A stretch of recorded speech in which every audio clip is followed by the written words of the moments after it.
Welcome everyone to today's special episode of People of the Pod. I'm sitting here in our office near the Eiffel Tower for a special and unique conversation between Ted Deutch, AJC CEO, and Bernard-Henri Lévy, one of the most, if not the most, prominent French philosopher and public intellectuals. Bonjour. Bonjour. Bonjour. Hello. Today, we will speak about loneliness. The loneliness of the Jewish people in Israel, the explosion of antisemitism in Europe and the United States, the attacks on Israel from multiple fronts since October 7th. We will also speak about the loneliness of Western democracies, more broadly, the consequences of the US elections and the future for Ukraine and the European continent. Dear Bernard-Henri Lévy, you've recently come back from a tour in the United States where you presented your latest book titled Israel Alone. Dear Ted, you've just arrived in Europe to sound again the alarm on the situation of Jewish communities on this continent after the shocking assault on Israeli soccer fans in Amsterdam. Israel alone, the diaspora alone, actually the Jewish people, or Am Israel, alone. As if Israel and Jews all over the world have merged this year over a common sense of loneliness. So I ask the question to both of you. Are we alone? And what does this mean to you? Bernard, let's start with you. I am back from a campus tour in the United States of America. I made a coast-to-coast tour. I went in USC, in UCLA, in Columbia, in Ohio University, in Ann Arbor University in Ohio. I was in Michigan. I was in many places. And in these places, in the campuses, it's not even a question. The loneliness is terrible. The disarray is terrible. You have Jewish students, brave, resilient, who have to face every day humiliation, provocations, attacks, sometimes physical attacks, and who feel that for the first time, the country in the world, America, which was supposed to be immune of anti-Semitism. You know, we knew about anti-Semitism in Europe. We knew about anti-Semitism in the rest of the world. But in America, they discover that. And they discover that when they are attacked, of course there is support, but not always from their teachers, not always from the boards of the universities, and not always from the public opinion. And what they are discovering today in America is that they are protected, of course, but not as it was before, unconditionally. Jews in America and in Europe are supposed to be protected unconditionally. This is minimum. In France, since the French Revolution, in America, since Mayflower. For the first time, there are conditions. If you are a right-wing guy, you say, I protect you if you vote for me. If you don't vote, you will be guilty of my loss, and you will be, and the state will disappear in a few years. So you will be no longer protected. You are protected under condition that you endorse me.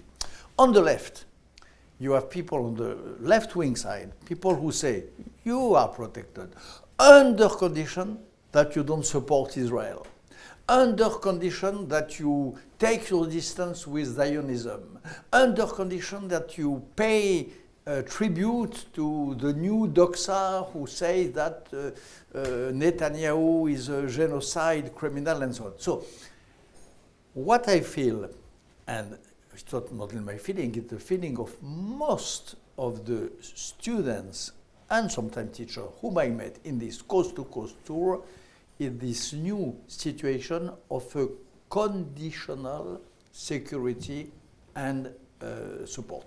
And this is what loneliness means in America. Thank you, Bernard. How about you, Ted? Well, it's interesting. First of all, thank you, Anne-Sophie, and Bernard, it's an honor to be in conversation with you. It's interesting to hear you talk about America. Your observations track very closely the comments that I've heard since being in Europe from students in the UK and from students here who, speaking about America, tell me that their conclusion is that whatever the challenges they face here, and the challenges are real, that they feel fortunate to be in university in Europe rather than in the United States. It's an awful indictment about the condition on campuses in the United States. But the point that you make that's so important everywhere is this sense that it's not only the Jewish community that expects to have unconditional security. It's a sense of security that should exist for everyone. It's a sense of security that for every other group it is expected. For the Jewish community now, it feels as if expecting that security, the freedom to be able on college campuses, the freedom to be able to pursue their studies and grow intellectually and have different experiences, that when that security is compromised by those who wish to exclude Jews because they support Israel, for those who wish to tag every Jewish student as a genocidal baby killer, that when those positions are taken, the loneliness stems from the fact that they're not hearing from the broader community how unacceptable that behavior is, that it's become too easy for others to, even if they're not joining in, to simply shrug their shoulders and look the other way when what's happening to Jewish students is not just about Jewish students, but is fundamentally about democracy and values and the way of life in the US and in Europe. Of course, except that the new thing in America, which is not bad, is that every minority has the right to be protected, okay? Has the right to be respected. Sometimes it goes very far. Every community, every minority has the right to have a safe space and so on. There is one minority who does not have the same rights. It is not the African American minority. It is not the Native American community. It is not the Hispanic speaking community. The only minority which does not see is recognized for her the right to be safe, to be self-affirmative and important, is the Jewish one. Right. We the Jews are in many campuses. Believe me, I went to all of them. It was a real heavy tour. The only minority who is not safe in America, whose safety is not granted, is the Jewish one. And this is a scandal, you know. We could live in a sort of general jungle. Okay, Jews will be like the others, but it is not the case. Since the political correctness and so on, every minority is safe, except the Jewish one. Well, so thank you. So if we are known, if American Jewish students feel known as European Jewish students, we are probably not the only one to feel that way, right? I turn over to you, Mr. Lévy, and go to another subject. Since day one of the Russian invasion, and even before that, you have been a forceful and advocate for a steadfast European and American support for Ukraine. Is Ukraine alone today, and will it be even more during America's second Trump administration? I've been an advocate of Ukraine, absolutely, and I really believe that the freedom for liberty, the battle for liberty, the battle for freedom today is waged on two front lines. For the moment, it might be more, but Israel and Ukraine. And I wish to make that very clear, it is the same battle. They are the same stakes, the same values, and the same enemy. I'm not sure that every Ukrainian, every Jews know that they have the same enemy. The axis between Iran, Putin, China, more and more Turkey, and the same axis of authoritarian countries. So it is the same battle. The Ukrainians, they have not been exactly alone. They have been supported in the last 2 years and a half, but in a strange way, not enough. The Chancellery, the West, spoke about an incremental support. Incremental support meant exactly what is not enough, what is necessary for them not to lose, not to win. but not to win.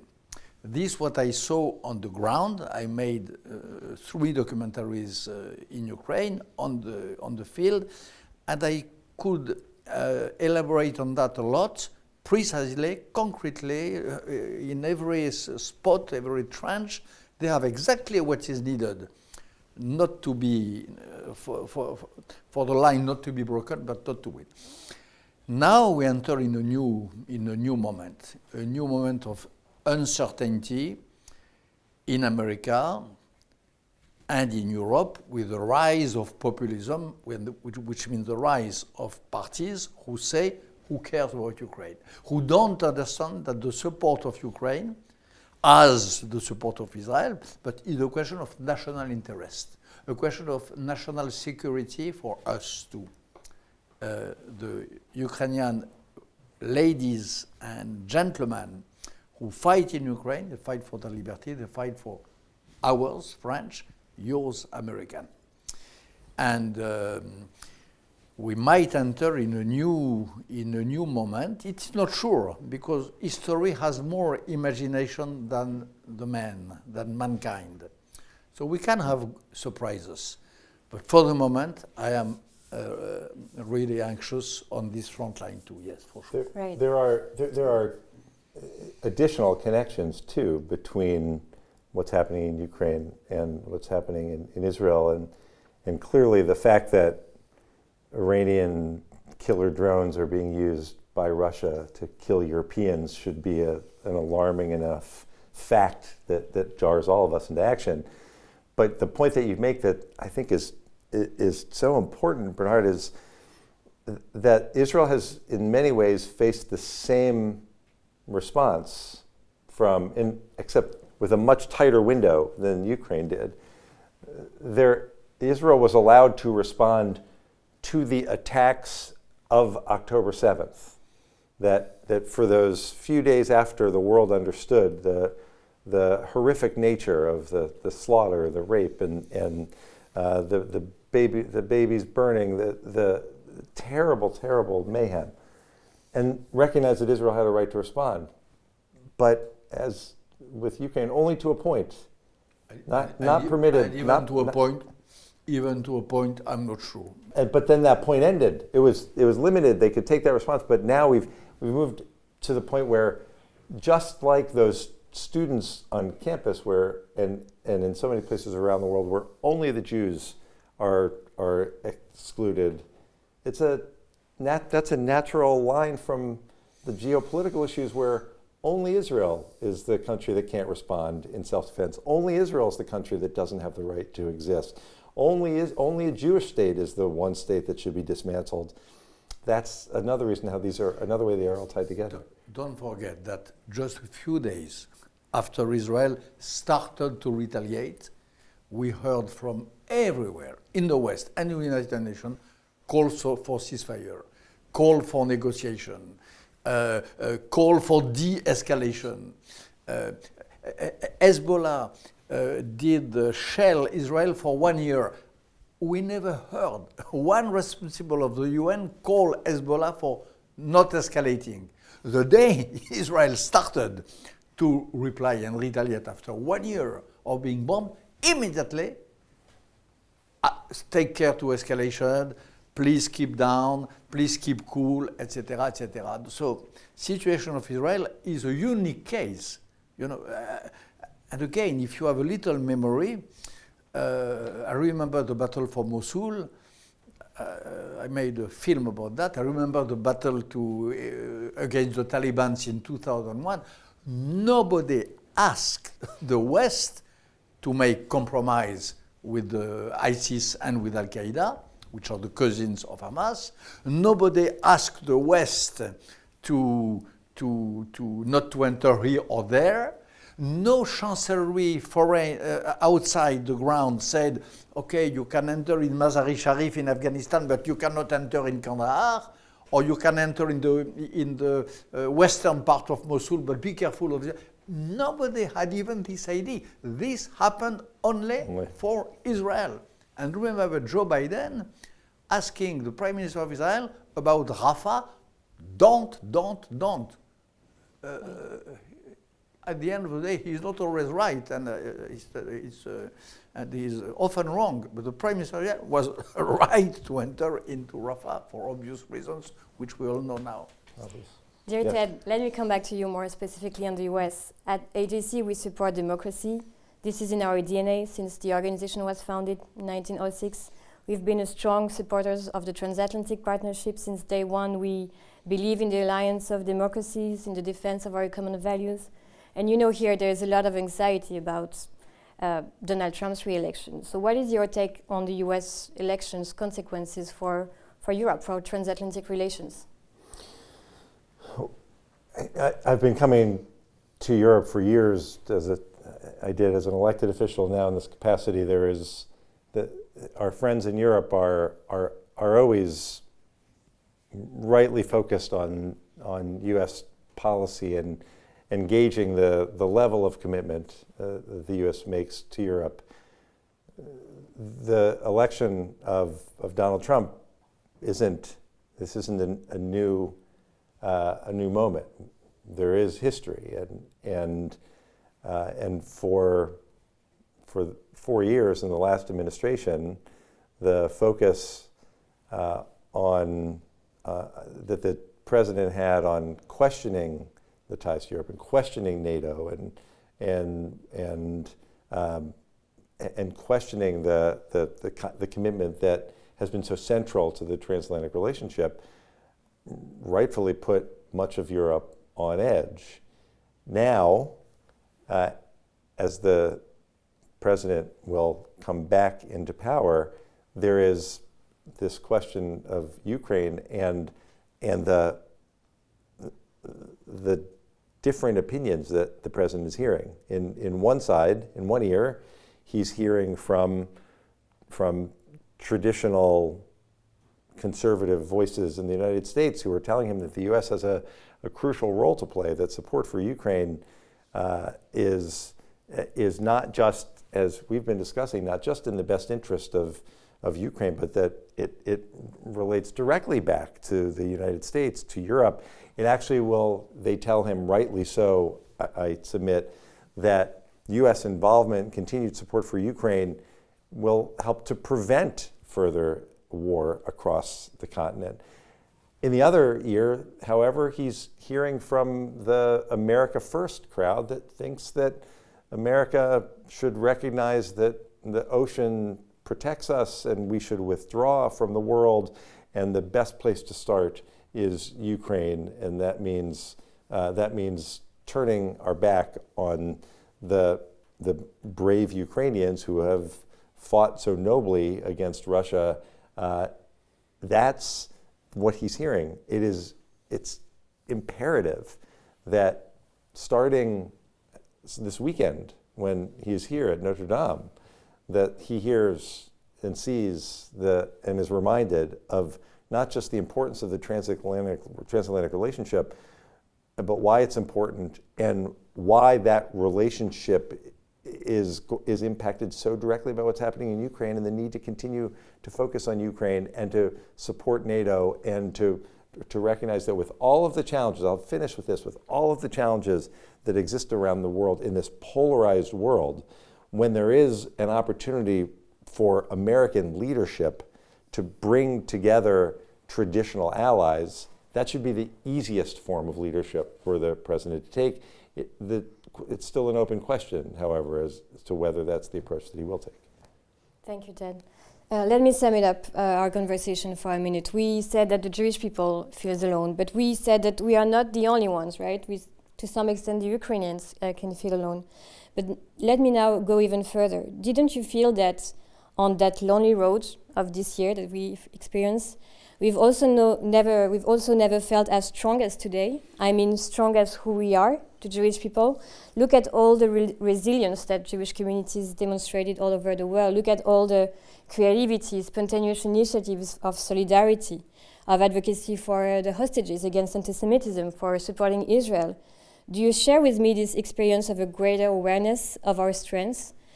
This question is for the two of you. Are both our Jewishness, a French intellectual I know, Bernard-Henri Lévy knew well, Ben Lévy would say, our Jewish being, l'être juif, and Jewish unity, are they the best answers to overcome our loneliness? Let's start with our philosopher. I don't believe only in Jewish unity, I believe in Jewish strength.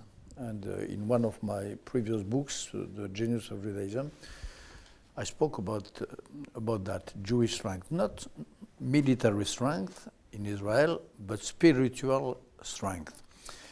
And I think that this strength is not behaving so bad. I told you about the campuses, I told you the dark side, but there is also the bright side, the fact that the students stand firm. They stand by themselves, by their position. They don't take the kippah out. You know, they are proud Jews in the campuses. In Israel, come on, Israel is facing the most difficult war and the most terrible war of its history. We know all the previous wars, and alas, I have the age to have known personally and directly a lot of them since 1967. This war, with civilians embedded in with terrorists embedded in the civilians, with the most powerful terrorist army in the world on the north, with the 7 fronts open, with Houthis sending missiles and so on, Israel never saw that. So, the people of Israel, the young girls and young boys, the fathers, even the old men of Israel who enlist, who are on the front, who fight bravely, they do a job that their fathers never had to do. So resilience also in Israel. The most sophisticated, the most difficult to win war, they are winning it. And this is real achievement. And in Europe, I see, as I never saw, a movement of resistance and a refusal to bow in front of the anti-Semite, which I never saw to this extent in my long life. You have groups today in France, for example, who really react every day, who post videos every day. Some are in this room. Some are in this room. Franck Tapiro is in this room, for example, every day, about the so-called unbowed France, Mélenchon, who is a real anti-Semite, as you know. They publish the truth. They don't let any infamy pass without reacting. And this, again, is new. Not completely new, but I never saw that to this extent. Thank you, Bernard. How about you, Ted? What do you think? It's more important than ever that as Jews, as a Jewish community, as Zionists, that we don't allow our opponents to define what's happening. That the response is never to feel defensive. That the response is to be boldly Jewish, boldly Zionist, unapologetically Zionist, to do exactly what those students are doing across the United States that I've seen. The students here who have that I've met with, that in Europe, a student in London a few days ago said to me, she said, when someone yells at me, when they scream at me and accuse me of genocide, she said, it only makes me want to get a bigger Magen David. the person that stood up at a meeting in New York a few months ago, who told me that announced in front of a big crowd that for years she's been involved in all of these different organizations in her community to help feed the hungry and to help kids to read and all these worthy causes. She said, since October 7th, she said, I am all Jewish all the time and I want everyone to know it. And Israel is perhaps the best example of this. I mean, I can't speak for France, but I'm pretty comfortable saying that if, God forbid, if the United States were under the kind of seven-front attack that Israel has been under. France is saying, believe me, even one front, we have a dark past on this. It's impossible to imagine the kind of resilience that we see from Israelis. The taxi driver that I had in Israel who said, this is so difficult for all of us. We all know people, we've lost people, it's affected all of us, but we're just never going to give up because our history doesn't allow it. He said, this is our country and no one is going to make us leave. There are so many examples of strength and resilience that we should be inspired by, that we should model, and that is so much stronger than the hate and the ignorance that keeps being hurled upon us. We have prevailed as a people for thousands of years, and have gotten stronger every single time. And though it is difficult to think in those terms now, there is every reason to believe that the resilience that we've seen, the strength that we've seen, when things move forward, will lead to a stronger next generation of Jewish leadership, which will benefit the Jewish community and, importantly, will benefit the entire world.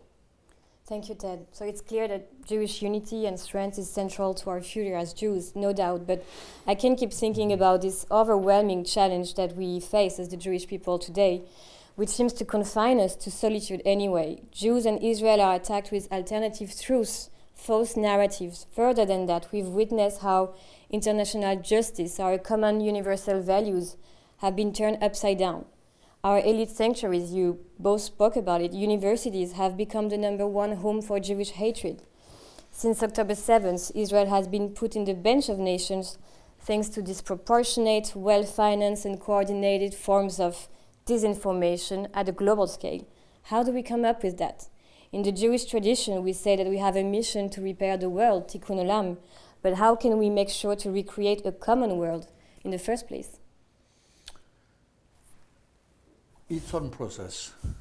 It's on process. It's not only a must. It happens. Number one, continue to try to repair the world. I remind you, and you know that, and Simone Rodin knows it also. In many occurrences, in many situations of the last 30 years, when real genocides happened, real genocide, not imaginary, real one, in Rwanda, in Srebrenica, in Darfur, where I met in Chad with Simone, and so on. The first whistleblowers, the first to tell the world that something terrible was happening, were not exactly Jews, but were ladies and men who had in the heart the memory of the Shoah and the flame of Yad Vashem. That's a fact, and therefore, they reacted, and what could be repaired, they contributed to repair it. Number one. Second observation about what Ted said.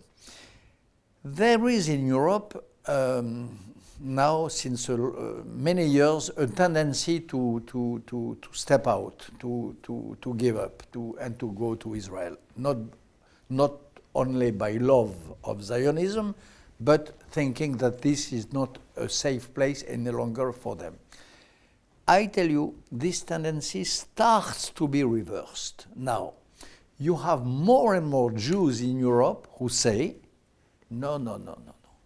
We built this country.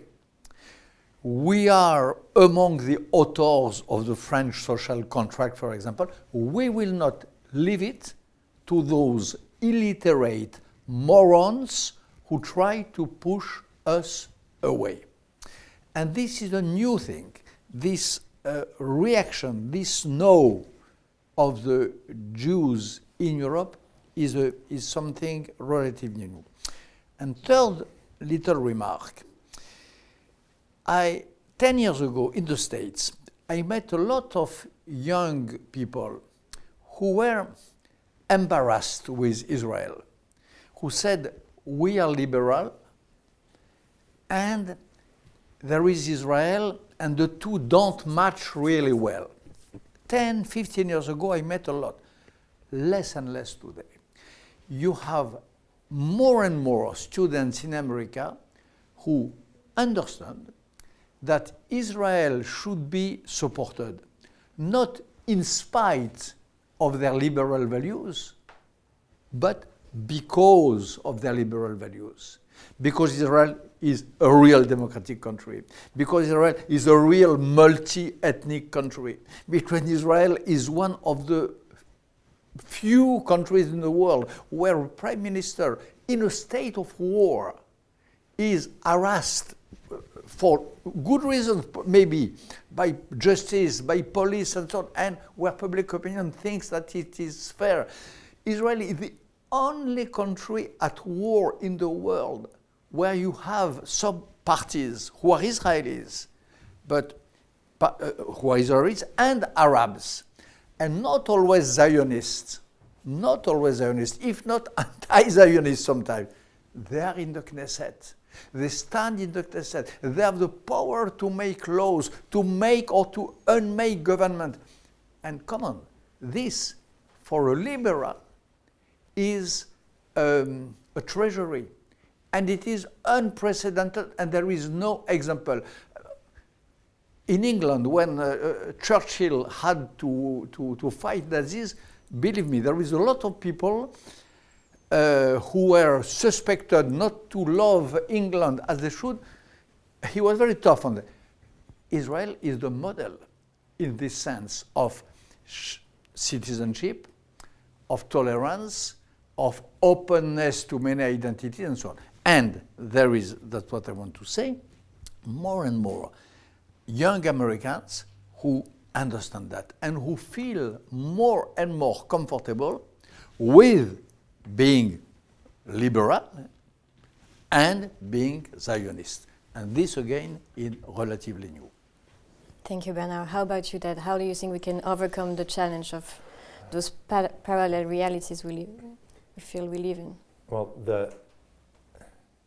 those students, and I think broadly the Jewish community after October 7th came to realize that as Hamas terrorists rolled into southern Israel, they made no distinctions about the politics of the Israelis. And that great irony, of course, is that the peaceniks bore the brunt of these attacks living along the southern edge of Israel by Gaza.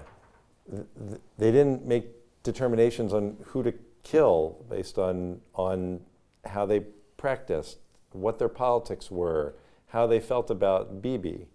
And I think what the Jewish world, certainly it's true for young people that I talk to, came to realize is that connection between Israel and the Jewish people is not theoretical, that ultimately what's gone on for the past year is an attack against Israel as the stand-in for the Jewish people, and that defending Israel is really defending all of us. And I think they've come to understand that, but going forward, I think what you described, Bernard, it's a new, this is what it means now to be an Or L'Goyim. This is what it means to be a light unto the nations.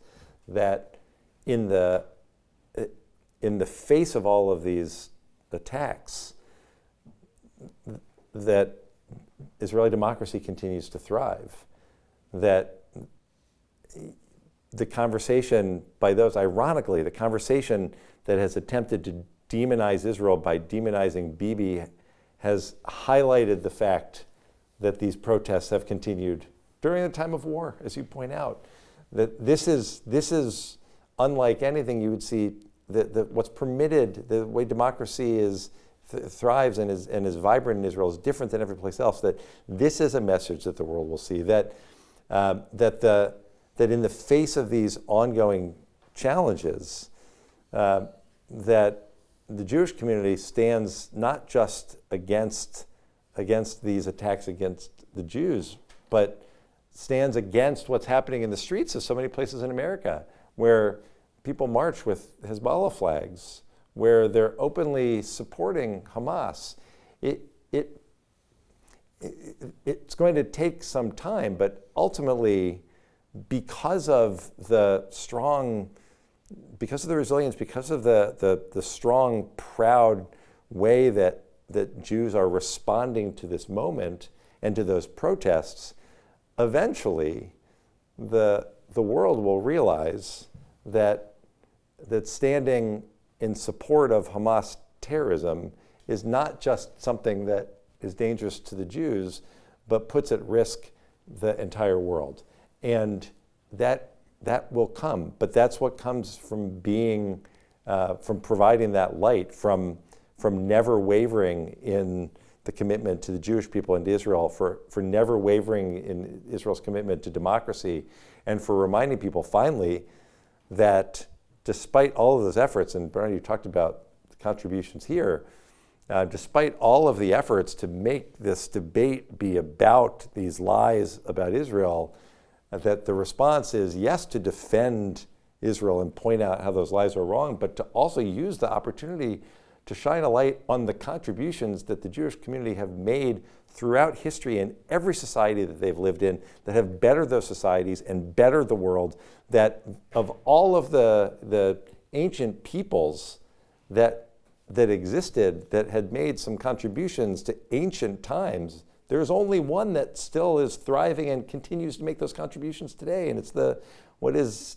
tiny Jewish people. By continuing to stand strong, the rest of the world will see that. That's what I think it means to be a light unto nations today, and that's how things will change.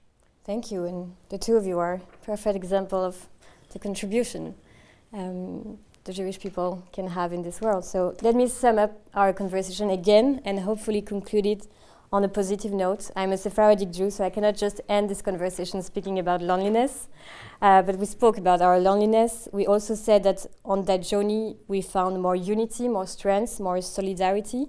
How about hope? Can we find some? The last realization for me this year is that we have never been so sure of who we can truly call friends. To put it differently, we felt alone, we feel alone sometimes, often, but we've never been so sure of who we want to be alone with. Isn't it already a good sign for more genuine and stronger alliances going forward? I turn over to you, and this will be my last question. Of course, we have strong allies, and we even have some friends. And there are positive moves in the course of history. If I compare the situation of the Jews today to the situation in the time of my dad, for example, there are some change. For example, the Christians and the Catholic Church. There has been, 50 years ago, a huge cultural revolution in the world and for the situation of the Jews. It is the change of position of the Catholic Church on anti-Semitism. It was the Vatican II Council and the encyclic Nostra Aetatum. This was a huge, and it seems tiny, but it is a huge revolution. And it consisted in a single word, one word. The Catholic Council of Vatican II said Jews are no longer the fathers of the Christians, as it was said before in the best of the case, they are the brothers of the Christians. This is a huge revolution. It started with François Mauriac in France, it started with. So I don't. Of course, Catholics are not always faithful to this commitment, and popes, and especially the Pope of today, do not remember well the message of his ancestor. But on the whole, we have among the Christians, among the Catholics in Europe, and real friends. In America, among the neo-evangelical, I don't know if they are friends, but they are strong allies. Strong allies, definitely. I say that I don't know if they are friends because you are friends when you are a friend when you love somebody with full heart, for good reasons, by your real understanding of what your friend is. An ally is something else. You can be ally for doubtful reasons, which might be the case which is the case for the neo-evangelical. But it's a big crowd of allies. We have in the Muslim world, the Jews have in the Muslim world, real allies. Abraham agreements was again another big revolution, which has been underestimated. And the fact that the Abraham agreements, alliance with Morocco, Emirates, Bahrain, stands in spite of the war on 7 fronts, is a proof. It is solid. It is an ironclad alliance, and it holds. And this is a new event. And we have not only in the top of the state, but in the public opinions of the Muslim world, we have a lot of people who start to be, who are more and more numerous to believe that enough is enough.